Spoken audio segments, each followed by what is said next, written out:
Welcome to the Holistic Health Bites podcast. I'm your host, Andrea Nicholson, crime scene investigator turned metabolic health investigator. This podcast provides bite-sized episodes to help you have a pristine health scene so you can live a vibrant, adventure-filled life. Let's dive in. Welcome back to the Holistic Health Bites podcast. Today, we are discussing a recent study on different dietary strategies. This particular study was published in the Journal of the Annals of Family Medicine in May of 2023, and it is titled Comparing Very Low Carbohydrate versus DASH Diets for Overweight or Obese Adults with Hypertension and Prediabetes or Type 2 Diabetes, a randomized trial. Now, for many years, the DASH diet has been revered for its ability to help lower blood pressure naturally. DASH actually stands for the Dietary Approaches to Stop Hypertension. Pretty compelling, right? It's been shown to work in many studies. However, that doesn't necessarily make it the best or only nutritional strategy. So this particular study, they looked at 94 adults that had what they call triple morbidity, meaning they had hypertension and pre-diabetes or type 2 diabetes, and they were either obese or overweight. They monitored all participants for 4 months, and they were randomized into different groups. The two different dietary strategies, very low carbohydrate ketogenic diet or the DASH diet, and then they further subdivided those two groups into either a group with standard education that everybody got, or some of the participants also got some additional support.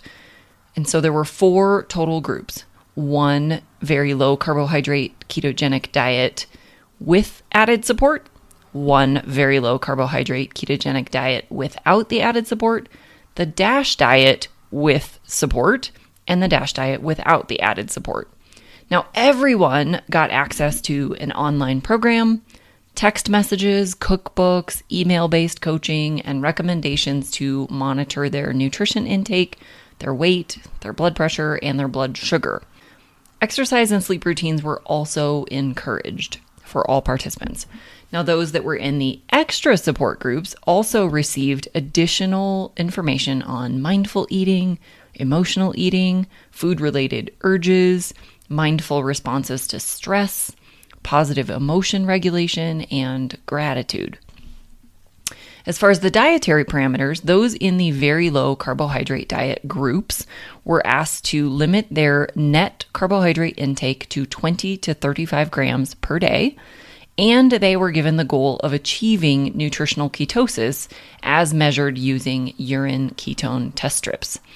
The DASH diet groups were asked to limit their sodium intake to less than 2,300 milligrams per day and less than 20 to 30% of their overall intake in calories of fat.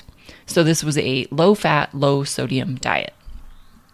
All participants underwent assessments at baseline and at the end to include blood pressure, hemoglobin A1C, body weight, and which medications they had been prescribed and what dosages they were taking. So here are the results after 16 weeks for each group. The very low carbohydrate diet showed greater improvement in systolic blood pressure, hemoglobin A1C, and had greater weight loss. But not just better blood pressure.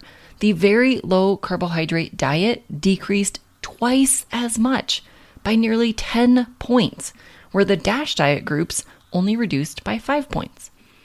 And not just better hemoglobin A1C, but the very low carbohydrate diet groups decreased by 0.35%, whereas the DASH groups only decreased by 0.14%.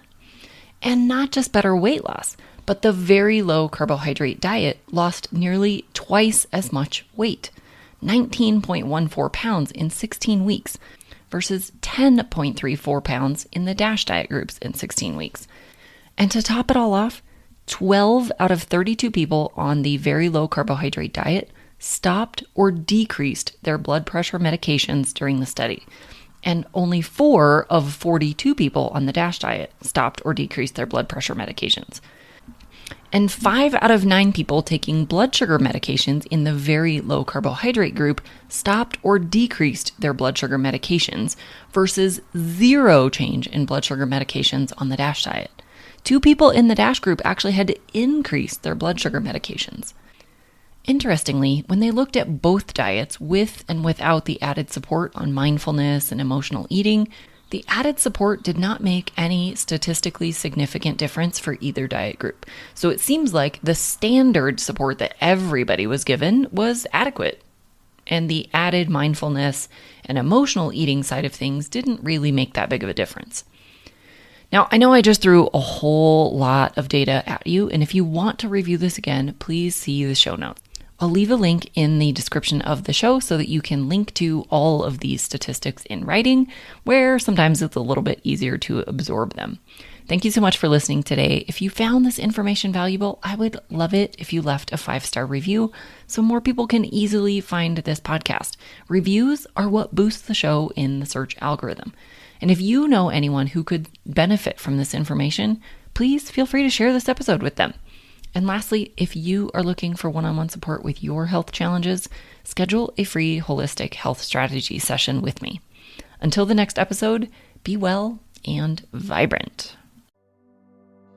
Thanks for being a faithful listener to the podcast. I'd love it if you left me a 5-star review on this podcast so that others can more easily find this valuable information.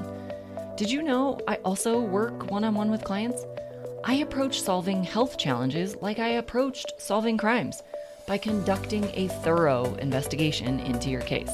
Whether you're looking to lose weight, boost your energy, fix your digestive system, or reduce inflammation, I can help. All you have to do to get started is book a free call. The link is in the show notes.